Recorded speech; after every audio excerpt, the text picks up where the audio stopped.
आज के वीडियो में मैं आपको algorithm for multiple sequence alignment. तो मल्टीपल सीक्वेंस अलाइनमेंट क्या होता है? सबसे पहले मल्टीपल सीक्वेंस अलाइनमेंट मैंने पहले आपको क्लास में ही पढ़ाया था पेयर वाइज अलाइनमेंट की, जिसमें एक पेयर दो सीक्वेंस लेके पेयर वाइज अलाइनमेंट में था कि दो सीक्वेंस लेके उनको अलाइन करते हैं और उसमें सिमिलैरिटी सर्च करते हैं। तो उसके लिए मैंने आपको फास्टा ब्लास्ट वो बताया था। अब हम आते हैं multiple sequence alignment. Pair wise alignment में तो हम दो सीक्वेंस को लोकली या ग्लोबली अलाइन करते थे। लोकल और ग्लोबल अलाइनमेंट भी मैंने आपको बताया था। मल्टीपल सीक्वेंस अलाइनमेंट में क्या करते हैं, 3 और मोर रिलेटेड सीक्वेंसेस को हम अलाइन करते हैं, जिससे उनमें मैक्सिमम जो मैचिंग है वो हम मैक्सिमम मैचिंग अचीव की जा सके, जिससे हम मल्टीपल सीक्वेंस को अलाइन करके उनके बीच जो सिमिलैरिटी है वो सर्च करें। और एक हम इसका मतलब किस लिए कर रहे हैं हम मल्टीपल सीक्वेंस अलाइनमेंट, तो वो मतलब फाइलोजेनेटिक ट्री के कंस्ट्रक्शन के लिए या सेकेंडरी स्ट्रक्चर प्रेडिक्शन के लिए करते हैं प्रोटीन के। तो मल्टीपल सीक्वेंस अलाइनमेंट क्यों करते हैं, ये मतलब उसके एप्लीकेशंस हैं कि फाइलोजेनेटिक ट्री प्रेडिक्शन में करते हैं, सेकेंडरी स्ट्रक्चर प्रेडिक्शन में करते हैं प्रोटीन के, आरएनए स्ट्रक्चर प्रेडिक्शन में भी यूज़ करते हैं। क्योंकि मल्टीपल सीक्वेंस अलाइनमेंट जो है बेस्ड किस पे है, मोटिव्स पे। क्योंकि मोटिव्स जो होते हैं वो कंजर्व सीक्वेंसेस हैं। अब हम किन्हीं भी मान लो बहुत सारे 3 या 4 सीक्वेंसेस को लेते हैं, उनमें अगर मोटिव्स प्रेजेंट है, कंजर्व सीक्वेंसेस प्रेजेंट हैं, तो वहाँ सिमिलैरिटी शो करेगा या नहीं? क्योंकि वही वो कंजर्व सीक्वेंसेस सभी में प्रेजेंट हैं, तो वहाँ जो सीक्वेंसेस हैं वो सिमिलैरिटी शो करेंगे। तो मल्टीपल सीक्वेंस अलाइनमेंट 3 और मोर सीक्वेंसेस को अलाइन किया जाता है। तो इसमें बायोलॉजिकल मतलब डीएनए सीक्वेंस या आरएनए सीक्वेंस या प्रोटीन सीक्वेंस, किसी को भी मल्टीपल सीक्वेंस अलाइनमेंट किया जा सकता है, सेम लेंथ के सीक्वेंसेस को। अब हम आते हैं टाइप्स ऑफ एमएसए। इनको हम कौन कौन से मेथड्स हैं, डायनेमिक प्रोग्रामिंग अप्रोच है, प्रोग्रेसिव अलाइनमेंट मेथड है, इटरेटिव रिफाइनमेंट मेथड है। डायनेमिक प्रोग्रामिंग अप्रोच मैंने आपको पेयर वाइज अलाइनमेंट में बताई थी कि जिसमें दो सीक्वेंसेस को अलाइन किया जाता है। पर ये पेयर वाइज अलाइनमेंट में तो इसलिए ठीक था कि उसमें दो सीक्वेंसेस कर रहे थे, लेकिन डायनेमिक प्रोग्रामिंग को मल्टीपल सीक्वेंस अलाइनमेंट में क्या होता है कि टाइम टेकिंग है बहुत, मतलब इसका रनिंग टाइम जो होता है बहुत ज़्यादा होता है। तो प्रैक्टिकली ये थोड़ा पॉसिबल नहीं है। मतलब हमें 100 अमाइनो एसिड को अलाइन करने के लिए कम से कम 3 दिन चाहिए, मतलब इसका जो डेटा कलेक्ट करने के लिए।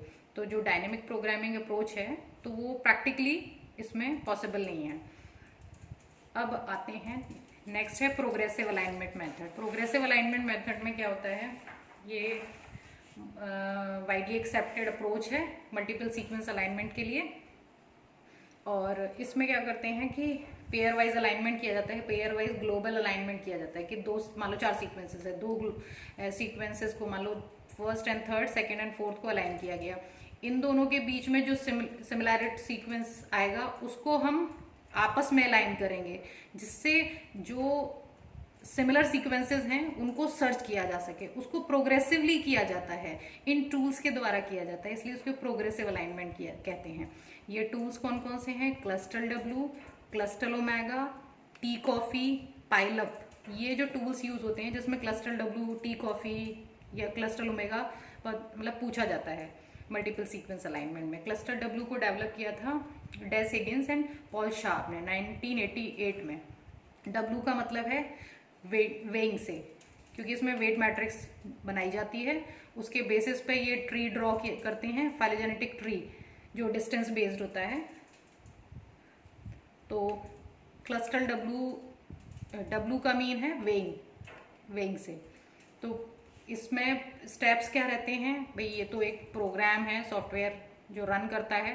तो प्रोग्रेसिव अलाइनमेंट मेथड यही है जो ये क्लस्टल डब्ल्यू या क्लस्टल ओमेगा यही मेथड को फॉलो करते हैं कि पेयर वाइज, इसमें भी यही स्टेप्स हैं कि पेयर वाइज अलाइनमेंट होगा 4 सीक्वेंस में। पहले तो पेयर वाइज अलाइनमेंट होगा, इसमें जो सिमिलर सीक्वेंस होंगे उनका अलाइनमेंट करके जो सारे सीक्वेंसेस सिमिलर आएंगे, वो उसका फॉर्मेट वो दे देते हैं। तो pair wise alignment, calculate the distance matrix first step में। दूसरे स्टेप में क्या होता है, रूटेड गाइड ट्री होता है। ये ट्री जो है फाइलोजेनेटिक ट्री रूटेड, ये रूटेड, नॉन रूटेड, अनरूटेड, ये मैं आपको नेक्स्ट जब फाइलोजेनेटिक ट्री प्रेडिक्शन पढ़ाऊंगी ना, उसमें आपको ये क्लियर हो जाएगा, ठीक है। और तीसरा है प्रोग्रेसिव अलाइनमेंट। तो इस तरीके से 3 स्टेप जो है क्लस्टर डब्ल्यू या टी कॉफ़ी जो भी पूछा जाता है उसमें ये ही स्टेप्स फॉलो करते हैं, और एक फाइनल आपको एक रिजल्ट देंगे मल्टीपल सीक्वेंस अलाइनमेंट के बाद कि ये सिमिलर रीजंस हैं, तो ये एंसेस्ट्रली सिमिलर रहे होंगे, इनमें होमोलॉगी है। तो और ये एक क्लस्टर डब्ल्यू हो गया, ये है टी कॉफ़ी। टी कॉफ़ी का फुल फॉर्म ये लिखा हुआ है, tree based consistency objective function for alignment evaluation, ठीक है। तो ये प्रोग्रेसिव अलाइनमेंट मेथड हो गया। इसमें ये टूल्स हो गए क्लस्टर डब्ल्यू, टी कॉफ़ी। अब ये वही मल्टीपल सीक्वेंस अलाइनमेंट के एप्लीकेशंस क्या हैं कि कंजर्व रीजंस जो होते हैं सब ये क्या करते हैं, क्योंकि कंजर्व रीजंस को ही डिटेक्ट करेंगे तभी तो वही सिमिलर रीजन मिल पाएंगे।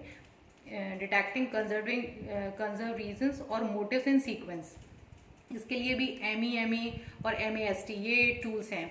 ये मोटिव, एक तो MAST का फुल फॉर्म है मोटिव अलाइनमेंट सर्च टूल, और MEME multiple expectation maximization for motif elicitation, इसका फुल फॉर्म। दूसरा है कि ये जो सीक्वेंस के बीच में सिमिलैरिटी सर्च करता है, क्लोजली रिलेटेड या डिस्टेंटली रिलेटेड जो भी सीक्वेंसेस हैं, और फाइलोजेनेटिक ट्री फॉर्मेशन में हेल्प करता है, और secondary tertiary structure of protein prediction में हेल्प करता है MSA, और RNA स्ट्रक्चर प्रिडिक्शन में भी हेल्प करता है। तो इस तरीके से मल्टीपल सीक्वेंस अलाइनमेंट हो गया। ये इसकी जो एल्गोरिथम है, जो टूल्स यूज हुए हैं, cluster W, tea coffee, cluster omega, और मसल MUSCLE, मसल भी होता है।